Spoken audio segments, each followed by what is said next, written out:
Free-for-all is the arena in which we frequently see the most absurd builds. When you turn unit caps off, all bets are off, and real human beings who were once empathetic, caring individuals will devolve into the rattiest, nastiest, most disgusting creatures imaginable in the hopes of crowning themselves champion.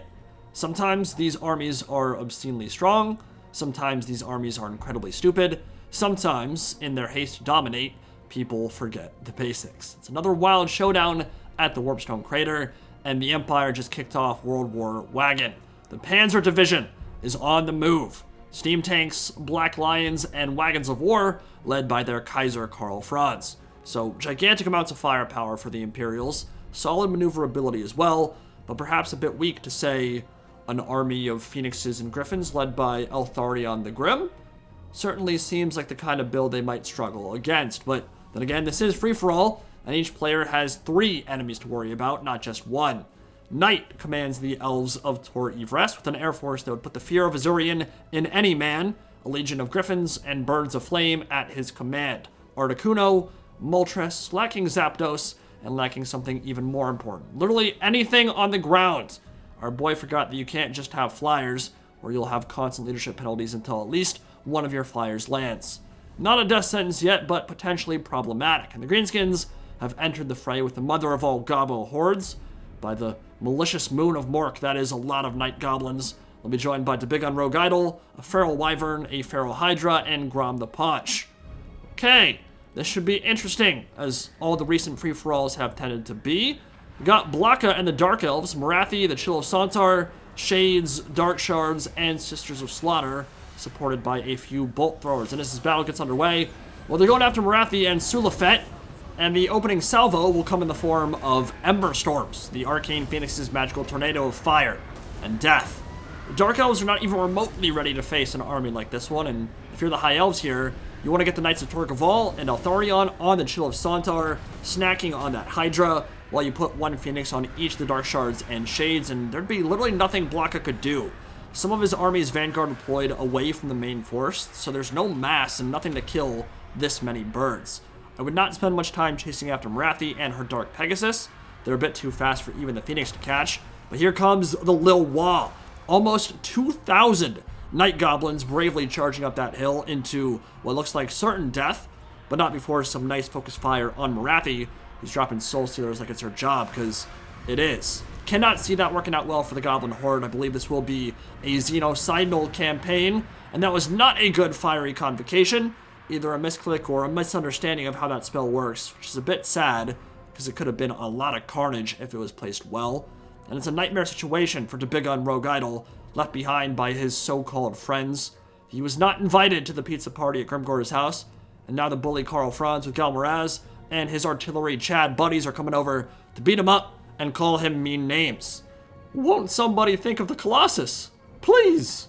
Look at how juicy that Night Gobbo Horde is, man. One good Vortex or Wind spell would devastate that entire set of archers in the back. It looks like Morathi will settle for a Soul Stealer, which is not the worst thing in the world, but a Pendulum or something would just get rid of that entire horde. Oh my god, it'd be just the juiciest thing ever. The birds have actually flown away. They didn't want to get stuck in the middle of both armies, which is perhaps not the best play, because there's not that much that could kill them over there. Although I guess Focus Fire from Night Goblins might do it.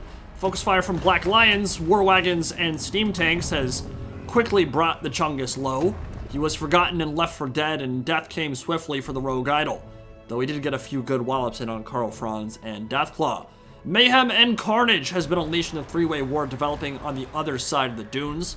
Flamespire Phoenix dropping burning turds on Goblin Archers, and that might as well be a strafing run from an A-10.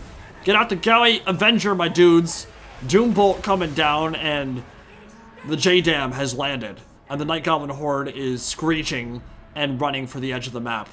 That I have never seen such bully on that many Gobbos before. Absolutely no mercy whatsoever. Just a gigantic mass rout, and what more could you ask for? What more could you expect from a horde of goblins? When they're left on an island like that, they didn't have much hope. There never was much hope. Just a fool's hope. Sisters of Slaughter have turned their flank to the War Wagons now that the Black Lions are in range. It's Hellblaster volley gun time. And we're quickly going to see those ladies turn into pink mist. And they might be all about that sadomasochism, but I'm pretty sure getting exploded by Imperial bolts is not their favorite thing in the world. Eltharion brought his volley of arrows, or whatever the hell it's called. I don't even bring it anymore. It's kind of useless. I don't even remember the name of it. I think it's like Miss Walker's volley or something. Morathi dropping her third Soul Stealer of the day straight onto some war wagons, which are retreating. And they do have 360-degree fire arc, so they will be able to defend themselves as Tulafet draws near. And this is actually not where Morathi wants to be. Yeah, she can probably catch up to these war wagons, and once she gets in range, she can start beating on them with her bonus for Slurge. But with the steam tanks firing in, with 2 sets of AP war wagons unleashing their volleys point blank, that might be kind of bad for her, and they will fire while they're in melee too. That's the nice thing about being in an armored carriage. The gunners will continue to fire, so she's actually taking a lot of damage there, and the war wagons putting in some serious work at the moment, supported by the Hellblaster volley guns from the Black Lions. Now Karl Franz is here, and I think she might have overextended. Yeah, you came to the wrong neighborhood.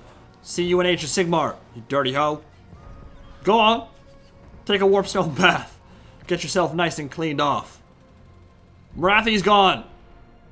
And the Greenskins are in tatters. In fact, I don't think they really have much of an army left at all. Sinesh's Harvester Doomfire Warlocks moving towards the edge of the map, now being munched on by a bunch of extremely colorful birds.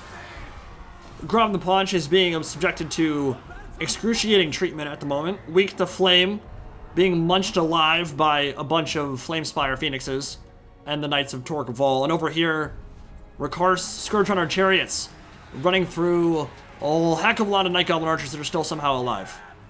A lot of them routed towards the edge of the map and then returned. I guess they were allowed to return.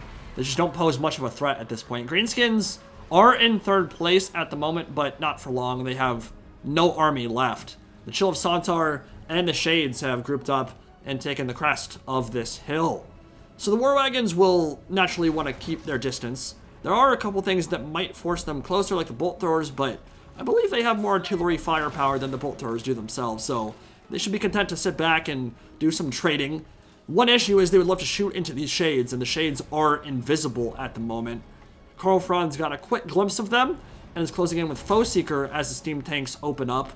But the weird thing about those ambush troops is that they'll often disappear at an inopportune time, and that'll make you lose your attack order. So they got a free volley in, actually, and Karl Franz took the brunt of that. He will retreat and get some life magic thrown his way.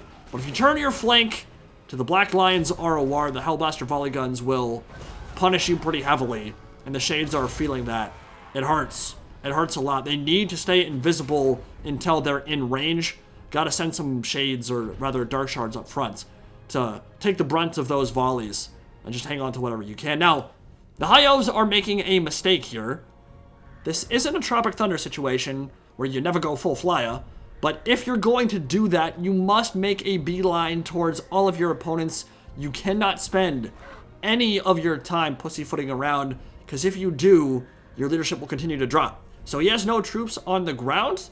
I don't think he's realized it yet. He needs to go directly for the Empire, close down those war wagons, and finish them off before leadership drops too low. Because if your morale drops too much, then one volley from Black Lions or just regular war wagons will be enough to start causing some chain routing. And leadership is beginning to be a huge issue for the Knights of Tor Gaval and some of these Phoenixes. I mean, even Eltharion is on a sliver of morale left and already wavering. He's not even in melee. They have so much HP left. They would dominate, devastate this engagement coming up, besides the fact they've been flying around for the last minute trying to take cover from all this artillery instead of going straight for the war wagons and landing to fix their morale problems. Oh god, this might get really embarrassing really fast. Eltharion took 2 swings from Gal Moraz and said, I'm out of here. Like, they have so much HP remaining that they would easily stomp what remains of the Empire army. Easily stomp it. But they just can't hold on because they spent so much time flying around. So they're all routing. They will come back, but will their leadership stabilize enough for them to deal with what remains of the Imperial army? And that's definitely not a given, considering how, like, they're basically gobos at this point. They're worse than gobos. They're like trolls. They have troll leadership at this point. Not a good look for the Azur's finest and Eltharion's flying air force, which is kind of redundant, I guess. Oh man, these are some nasty volleys coming in from the steam tanks, dude. The Hellblaster volley guns and the steam tanks, and then the charge up the center, devastating the Dark Elves army. Without units on the ground, the enemy is forced to land and attack or surrender this territory. He does have an Arcane Phoenix, the Regiment of Renown version, the Omen of Azurian, dealing with some of these Black Lions. But now Karl Franz is coming in from behind. And though it's killing off a few of these models, none of them can take on Deathclaw at the moment. Their best hope right now is to land one single bird on something that Karl Franz is not close to, and then stabilize leadership for the rest of the Air Force. If they're able to do that, they might be able to get back into this fight and easily take the game. Meanwhile, Chilla Sontar is dealing with some of the war wagons in the back that ran out of ammo, being used like chariots. Actually, they were not out of ammunition. They must have just been in range of some of the shades and decided to YOLO in. They lost 2 of their 4 models, and just spreading the field at the moment. Everybody's trying to save what they can. Imperial's looking pretty strong, but these flyers would get rid of them in a heartbeat. Karl Franz with the regrowth sent his way. And here come the Flamespire Phoenixes, the Omens of Azurian, the Frostheart Phoenixes, the Knights of Tor Gaval, and the Shatter. No, no, not like this. It's like Switch from the Matrix. Not like this. Knights of Tor Gaval have like 80% HP. They're such a strong unit, but they've routed 3 times, and that means it's Shatter City for them. And 4 or 5 of Eltharion's best troops just decided they want no more part of this battle. Oh, that's a feels bad man. That's a feels real bad man. Imperial war wagons taking the crest of the hill, getting some nice shots down it, and I think they've had enough of these shades. Screw trading in a war of attrition. We've got mass, we've got speed, we've got downhill charges, baby. It's a thing of beauty. Yeah, I bet you do. Getting run over by a Volkswagen doesn't feel so good. There are actually a few birds remaining, and their leadership does appear to have stabilized. But how many more volleys can they take? There's an Omen of Azurian and an Arcane Phoenix. Emberstorm dropped in the background. That Omen of Azurian just routed off, and that will leave only this Arcane Phoenix for the High Elves of Tor Ivres. Shades being run down by war wagons. Everything is beginning to rout. And Blaka is in the lead for a split second, but the Chill of Sontar is being hunted. And this will be an Imperial victory. But not before we chase a couple more units to the edge of the map and give them the good old what for, the 1-2 combo. There's the random Night Goblin shape being chased by a Death Hag. Dude, free-for-alls are hilarious. I love this game mode, man. I'm so glad CA made it. It was always fun in Rome 1 and Medieval 2, but Warhammer free-for-alls are just a different animal and the same beast. And I love it, dude. It's so much fun. Death Hag's probably going to be terror routed off the map, I would think. As the Arcane Phoenix comes in, an Ember Storm that does a whopping 4 HP damage. But still, the Death Hag, yeah. Self-preservation is a skill unto itself. Karl Franz coming in with Deathclaw. Galmaraz popped. Stand your ground popped, and that's not a fight even an Arcane Phoenix can take. See ya. So the Empire in a very memey free-for-all gonna take it, and guess what? It's a heroic victory. In multiplayer. You don't see that very often.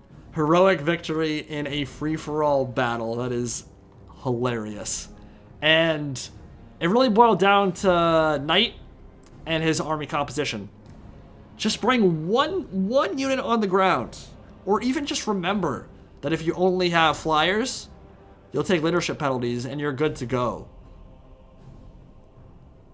But either he didn't know or he forgot about it. And that hurt him because his army would have beaten the hell out of mine. Karl Franz got 3,100 damage value. A lot of the Black Lions, one of them got over 3,000.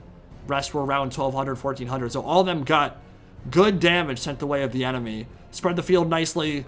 War wagons aren't useless, man. They can be a pretty potent unit with the right army comp.